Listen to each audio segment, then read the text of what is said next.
بسم اللہ الرحمن الرحیم نحمدہ ونصلی علی رسولہ الکریم۔ جی، اسلامی عقائد باب 3 معجزات یا دلائل نبوت۔ نہیں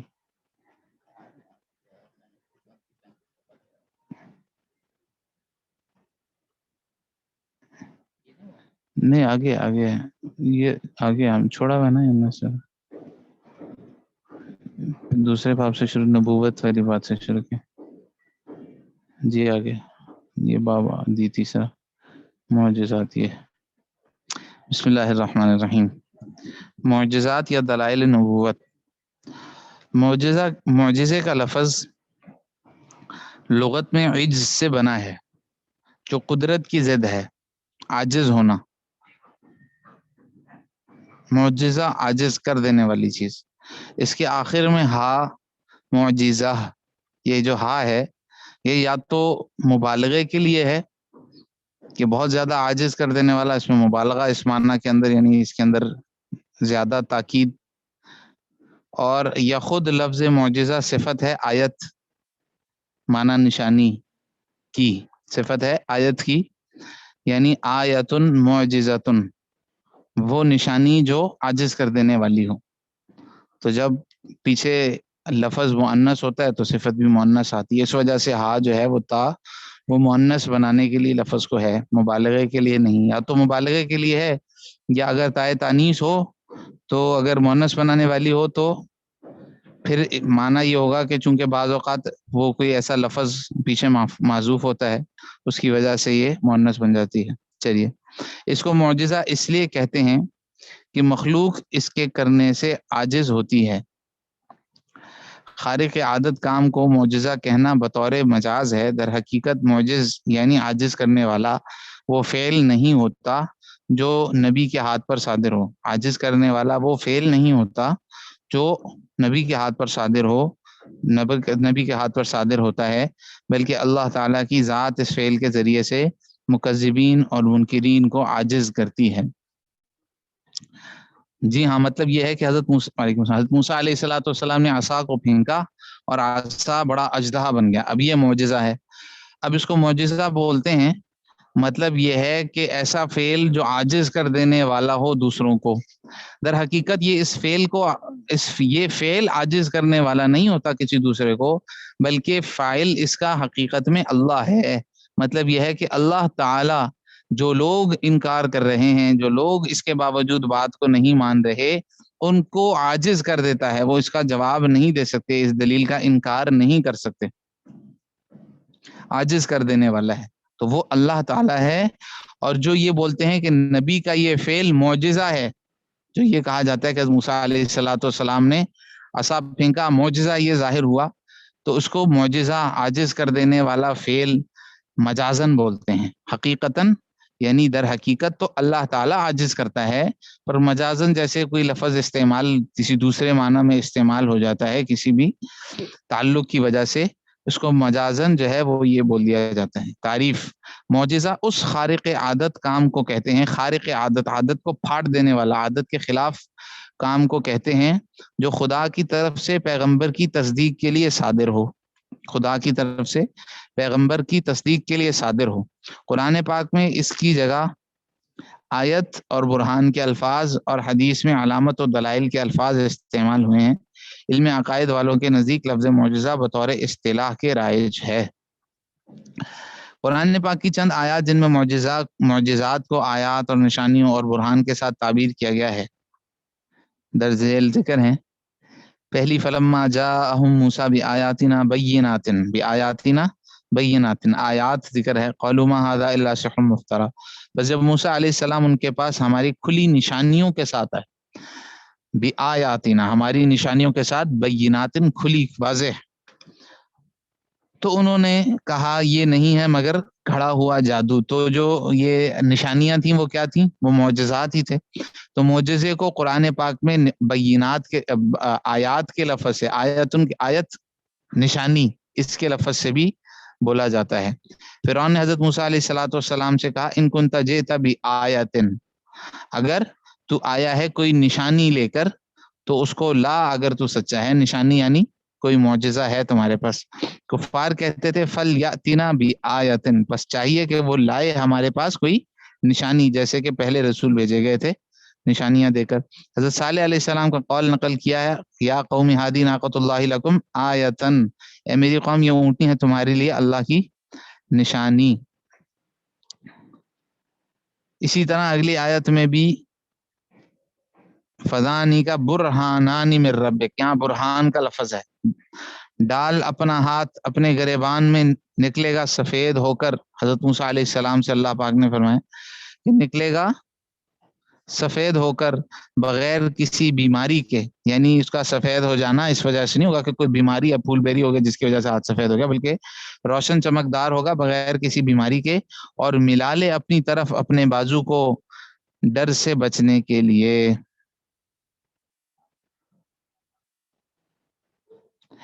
بس یہ دو معجزے ہیں تیرے رب کی طرف.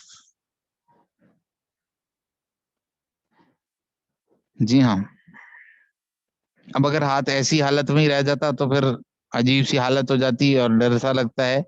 تو فرمایا کہ ڈر سے بچنے کے لیے ملا لے اپنی طرف، تو کیا ہوگا، وہ واپس اپنی اصلی حالت میں ہو جائے گا. چلیے، تو بتایا کہ معجزہ کیا ہوتا ہے، خارق عادت کام کا ہونا. آگ جلا رہی ہے لیکن حضرت ابراہیم علیہ السلام اس کے اندر جاتے ہیں تو آگ نہیں جلاتی، تو یہ معجزہ ہے.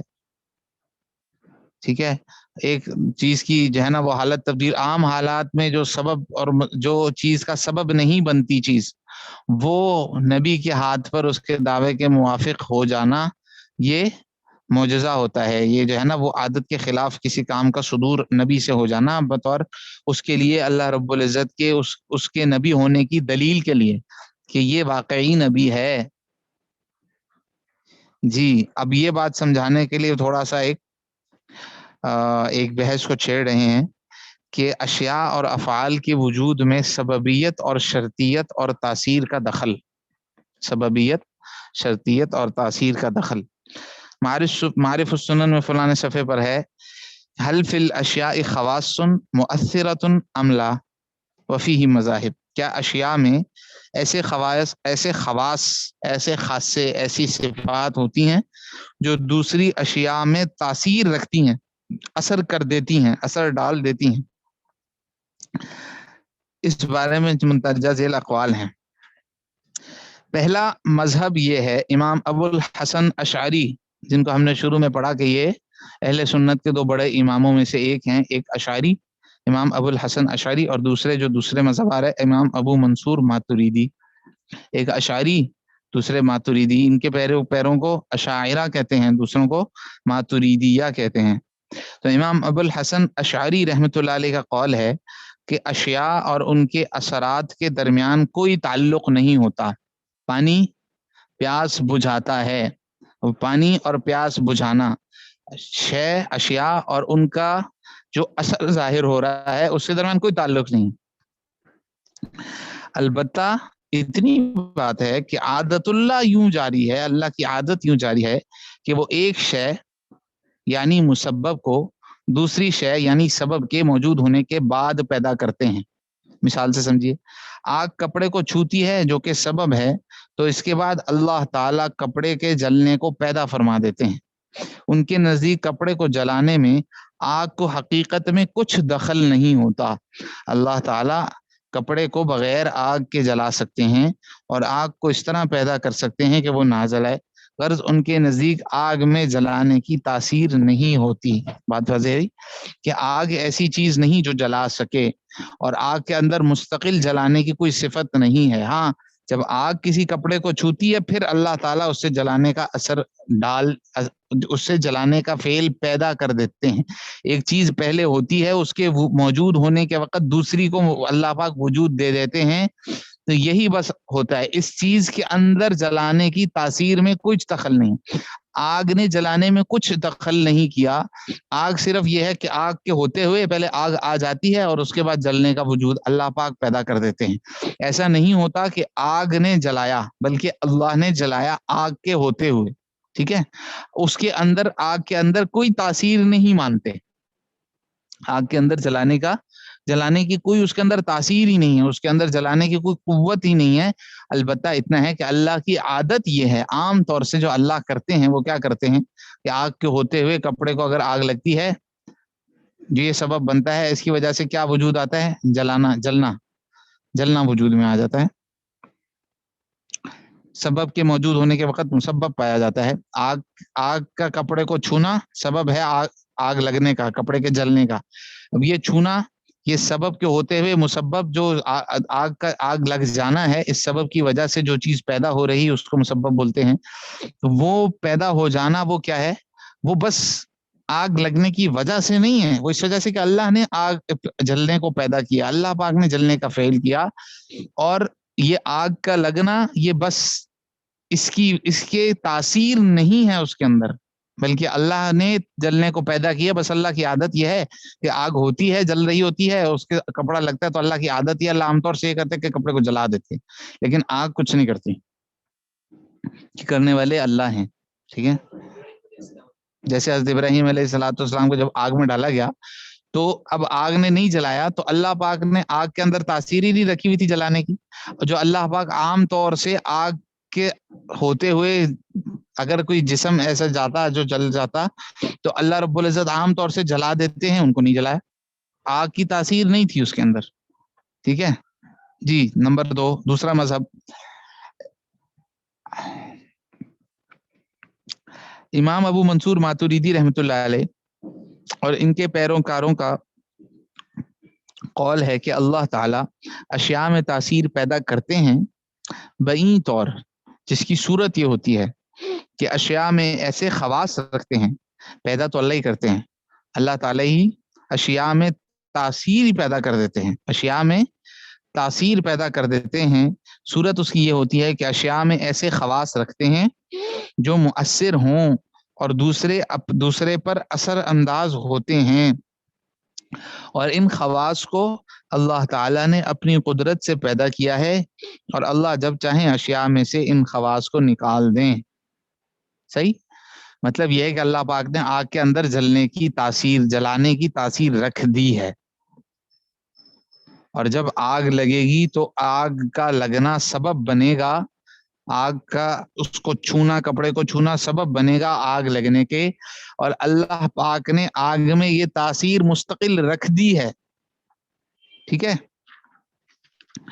اللہ تعالیٰ نے اشیاء میں تاثیر پیدا کر دی ہیں، اشیاء کے اندر اب پانی کے اندر پیاس بجھانے والی صفت یہ اللہ تعالیٰ نے پانی کے اندر تاثیر رکھی اللہ نے ہے، جب چاہے اس تاثیر کو ختم کر دیں، لیکن یہ اس کے اندر بہرحال ہمیشہ کے لیے تاثیر موجود ہے، اللہ پاک جب چاہے وہ تاثیر نکال لیں۔ جیسے حضرت ابراہیم علیہ السلام کو جب آگ میں ڈالا گیا، اللہ رب العزت نے اس سے جلنے کی صفت کو نکال لیا، لیکن اس کے اندر وہ صفت تھی۔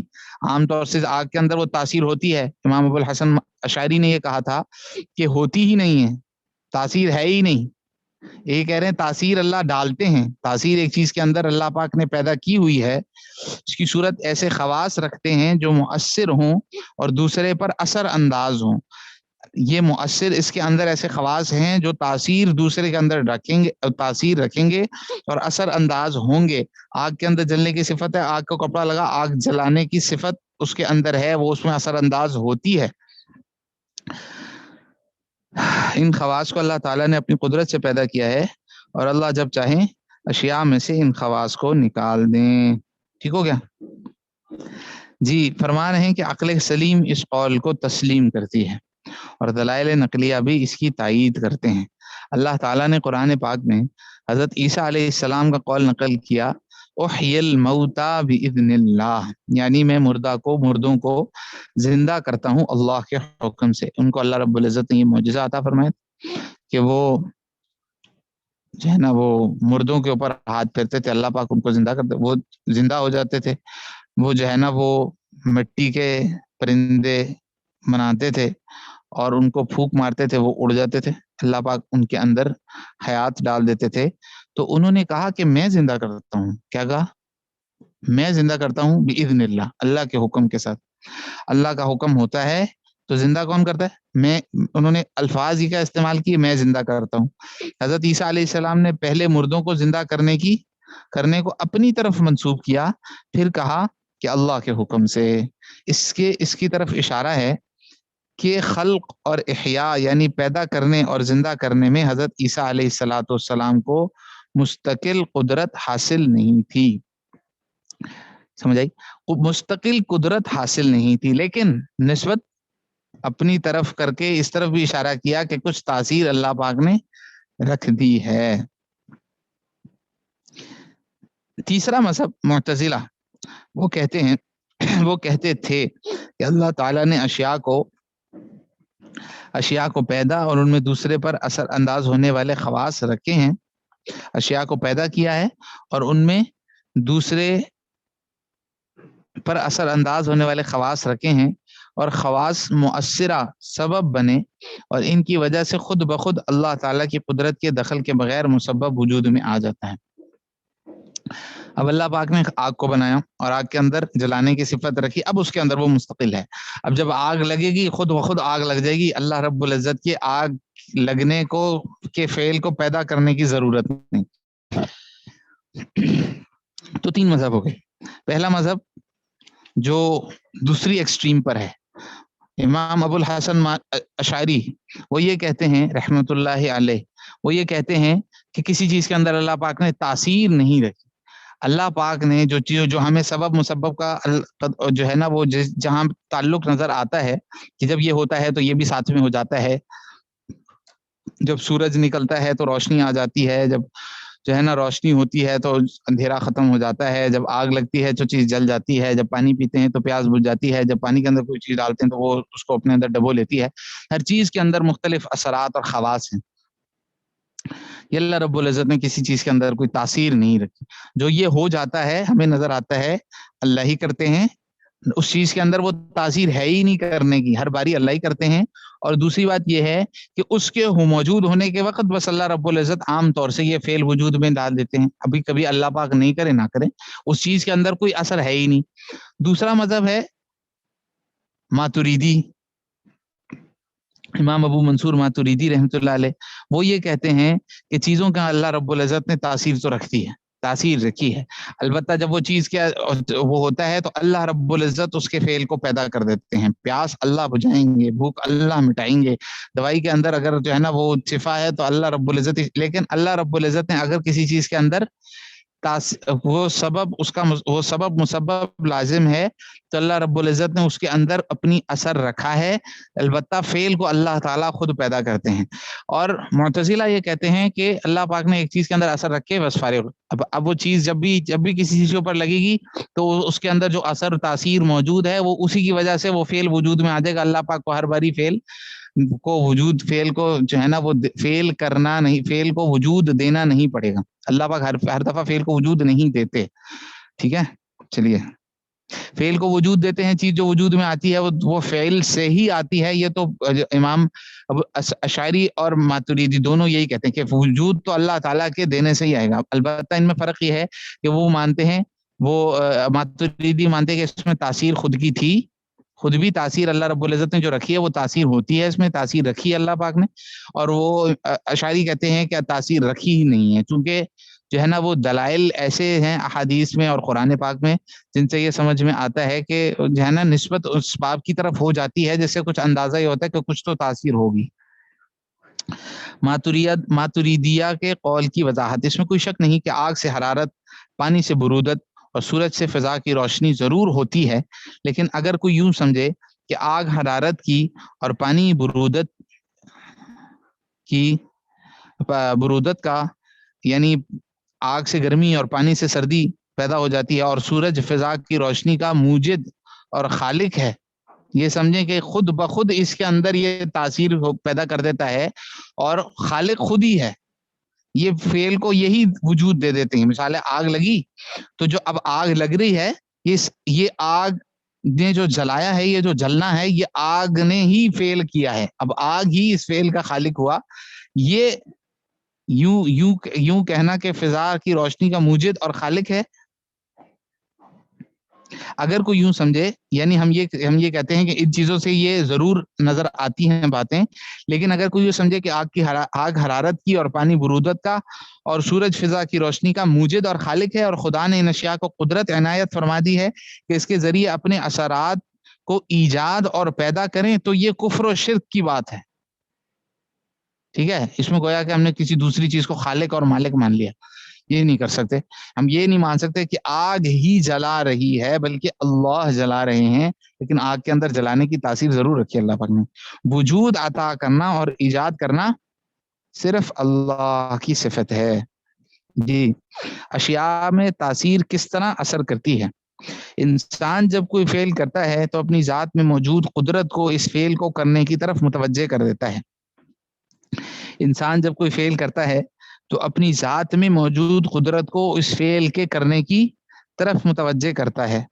انسان اب میں چاہتا ہوں کہ اپنی مٹھی کو بند کر لوں. اب مٹھی میں بند کر سکتا ہوں اللہ کی مرضی کے بغیر؟ مٹھی کو بند کرنے کی صفت ایجاد، اس فعل کا خلق، اس فعل کو پیدا کرنا. اب یہ مٹھی کا بند کرنا، یہ انگلی کا اوپر آنا، یہ ایک فعل ہے. اب میں بولنا چاہ رہا ہوں، کیا میں اللہ کی مرضی کے بغیر اللہ کے میرے بولنے کی اجازت دینے اور اللہ کے بولنے کو پیدا کرنے کے بغیر میں بول سکتا ہوں؟ نہیں بول سکتا. اب لیکن کیا ہوتا ہے، تاثیر کا کیا مطلب ہے؟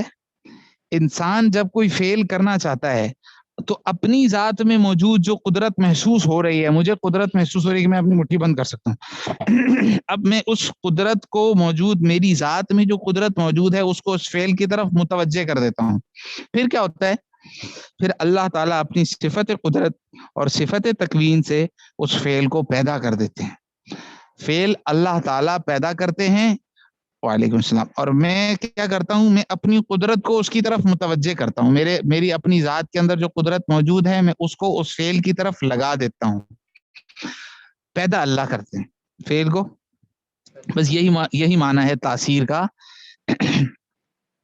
کہ انسان اس جو ہے نا وہ اس چیز کو، یعنی اس کے اندر کوشش کرتا ہے اور پیدا اللہ پاک کرتے ہیں اس فعل کو. اسی طرح اسی سے یہ سمجھیے، تاثیر کی بات اسی طرح ہی سمجھیے کہ اللہ تعالیٰ نے آگ میں کپڑا جلانے کی تاثیر رکھی ہے. آگ جب کپڑے کو چھوتی ہے تو آگ میں جلانے کی صفت اور تاثیر کپڑے کو جلانے کی طرف متوجہ ہوتی ہے، اور اللہ تعالیٰ جلانے اور جلنے کے فعل کو پیدا فرما دیتے ہیں. فعل جو ہو رہا ہے وہ اللہ تعالیٰ کے پیدا کرنے سے، جو کام ہو رہا ہے، جو اب چیز ہو رہی ہے، وہ اللہ تعالیٰ کے پیدا کرنے سے ہو رہی، لیکن اس کے اندر ایک تاثیر ہے جو جلانے کی طرف، ایک قوت ہے جلانے کی اس کے اندر تاثیر، یعنی ایک قوت ہے اس کے اندر جلانے کی. وہ اپنی اس قوت کو اس کی طرف متوجہ کر دیتی ہے. پھر اللہ تعالیٰ کا اس فعل کو پیدا کرنے کا حکم ہوتا ہے تو فعل وجود میں آ جاتا ہے، جلنا وجود میں آ جاتا ہے. ہمارا مذہب بھی ماتریدیہ والا ہی ہے، اسی لیے اسی کی زیادہ وضاحت فرما رہے ہیں. اور ہمارا عام طور سے مذہب جو ہے وہ ہم اعتقاد عقائد میں امام ماتریدی کے جو ہے نا وہ مذاہب کے اوپر چلتے ہیں، ان کی بات کو لیتے ہیں، اور یہی بات یہاں پر زیادہ مضبوط بھی ہے. ماتریدیہ کے دلائل، علامہ نصفی رحمۃ اللہ علیہ لکھتے ہیں، سماعت وہ قوت ہے جو اس عصبی تار میں، یعنی پٹھوں کی تار میں رکھی گئی ہے جو کان کے سوراخ کی گہرائی میں بچھی ہوئی ہے.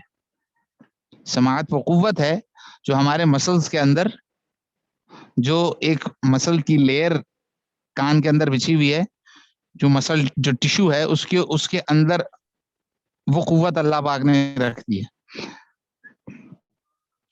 اس عصبی تار کے سبب سے آواز کو اس ہوا کے ذریعے سنا جاتا ہے، اس ہوا کے ذریعے سنا جاتا ہے جو آواز کی کیفیت سے متکیف ہو کر کان کے سوراخ میں پہنچتی ہے.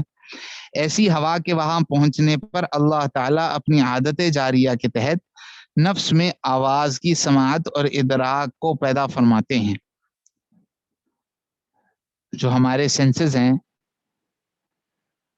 جو ہماری جو ہے نا وہ ہیئرنگ کی سینس ہے، وہ کیا ہوتی ہے کہ جب انسان کچھ بولتا ہے یا کوئی بھی آواز آتی ہے تو وہ ہوا کے اندر خاص کیفیت کے ساتھ متکیف ہو جاتی ہے، خاص کیفیت کے اندر بدل جاتی ہے. وہ ہوا کے ذریعے سے آواز ہمارے تک پہنچتی ہے، ظاہر ہے وہ ٹریول کرتی ہے، جیسے اگر بہت دور کچھ دھماکہ ہو تو یہاں تک جب تک آواز پہنچے گی تو اس میں ٹائم لگے گا. جیسے لائٹ ٹریول کرتی ہے، لائٹ بہت فاسٹ ٹریول کرتی ہے، آواز بھی ٹریول فاسٹ کرتی ہے، لیکن جو اس کی ٹریولنگ ہے وہ لائٹ سے تھوڑی کم ہے. اب جب وہ پہنچتی ہے، جب ہمارے کان میں جو نروز ہیں جو یہاں پر آ کر جب وہ ٹکراتی ہے، جب ادھر لگتی ہے، جب یہاں پہنچتی ہے، تو اللہ پاک کیا کرتے ہیں؟ اللہ پاک سننے کو پیدا کرتے ہیں. پھر ہمیں وہ جو ہوا ہے وہ جب یہاں تک پہنچی ہے تو اس کے ذریعے سے اس کے یہاں پہنچنے کے بعد اللہ پاک سننے کو اللہ رب العزت پیدا کرتے ہیں، جس سے ہمیں سمجھ میں آ جاتی ہے، ہم سن لیتے ہیں یہ کیا کہہ رہا ہے.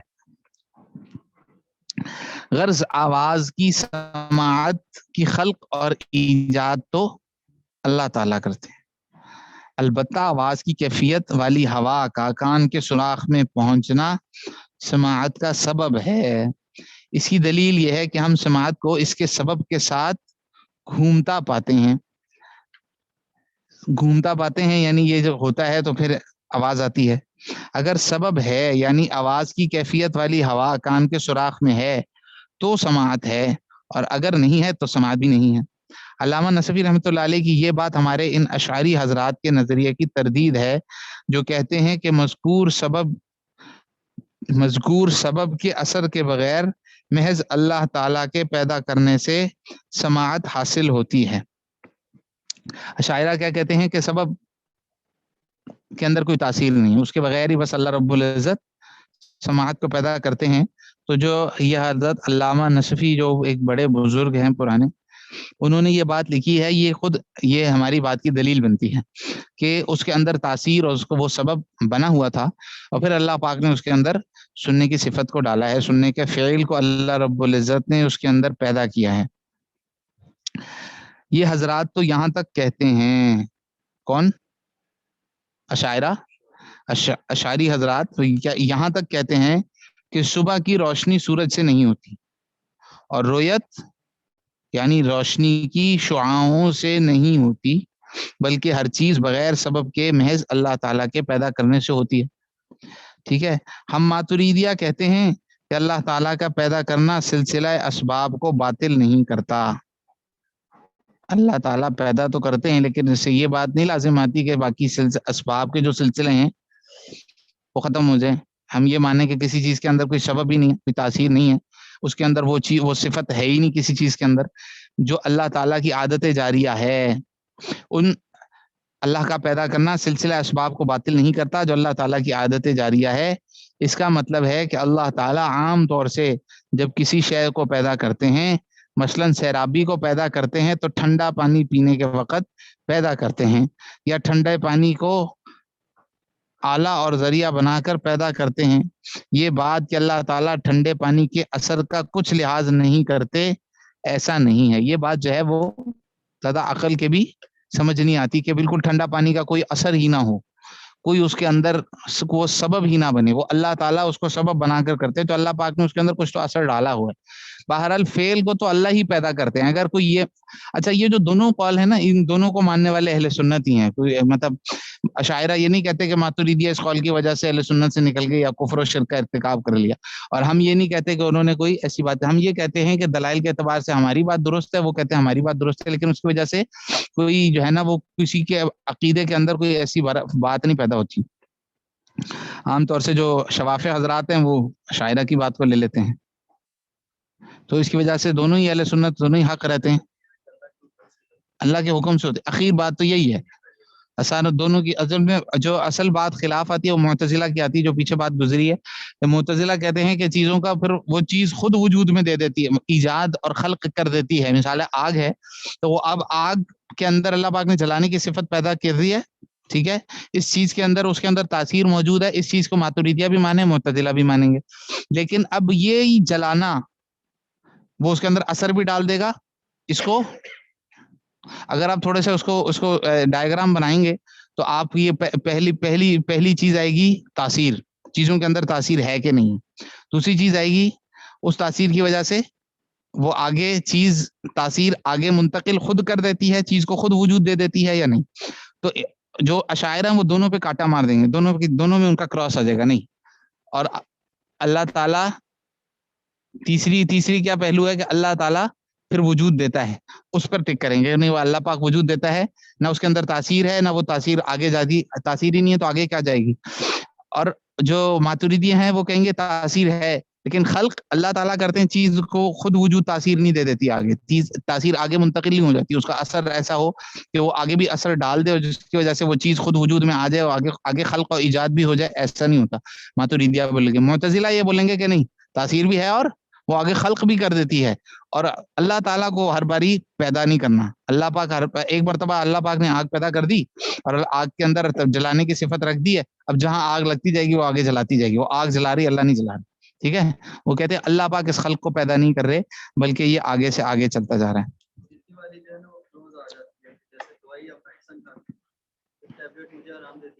جی ہاں، اللہ کا حکم ہی چل رہا ہوتا ہے. ظاہر اب اس کے اندر تاثیر اس چیز کی ہم یہ کہیں گے اس کی تاثیر ہے ہی نہیں اس میں. ظاہر ہے وہ کسی کو آرام دیتی کسی کو نہیں لگتا. دوائی کا معاملہ تو اصل میں ویسا ایسا سبب ہے جو سبب یقینی نہیں. عام یقینی کا مطلب یہ ہے کہ عام طور سے ایسا مطلب سبب ایک ہوتا سبب یقینی، ایک ہوتا سبب غیر یقینی. مثال کے طور پر جب ہم پانی پیتے تو ہماری پیاس بجھ جاتی ہے، ایسا بہت ریئر کے اس کو یہ ہوتا ہے کہ جو پانی پیے اس کی پیاس نہ بجھے، جو کھانا کھائے اس کو بھوک نہ مٹے، جو ہے وہ پانی کے اندر چلا جائے اور گیلا نہ ہو. یہ سبب مسبب کے ساتھ لازم کا تعلق عام طور سے لیکن اللہ پاک ہی کرتے ہیں، لیکن عام طور سے ہوتا ہی ہوتا ہے. لیکن یہ کہ دوائی والا معاملہ تو الگ ہے، وہ تو شاید اس کیٹیگری میں آئے ہی نہ، کیونکہ وہ سبب مسبب وہ سبب یقینی نہیں ہے. کیونکہ کبھی بندہ دوائی کھاتا ہے تو اس کو آرام آتا ہے، کبھی نہیں آتا. کوئی دوسرا دوائی کھاتا ہے اس کو آتا ہے، دوسرا وہی والی ٹیبلٹ کھاتا ہے اس کو نہیں آتا. تو یہ وہ ان کا تعلق یہاں پر وہ میرا خیال میں اس کی یہاں پر بحث ہوگی نہیں، کیونکہ یہاں پر وہ چیز ہے جس کی جو عام طور سے وہ تاثیر اس کے اندر ہوتی ہے. ہو گیا ہے پورا. اللہ تعالیٰ ٹھنڈے پانی کے اثر کا کچھ لحاظ نہیں کرتے، ایسا نہیں. اہل سنت کا پھر آپس میں اس بارے میں اختلاف ہے. جی یہاں سے پھر چلیے السلام علیکم. تھوڑی سی مشکل بحث ہے لیکن وہ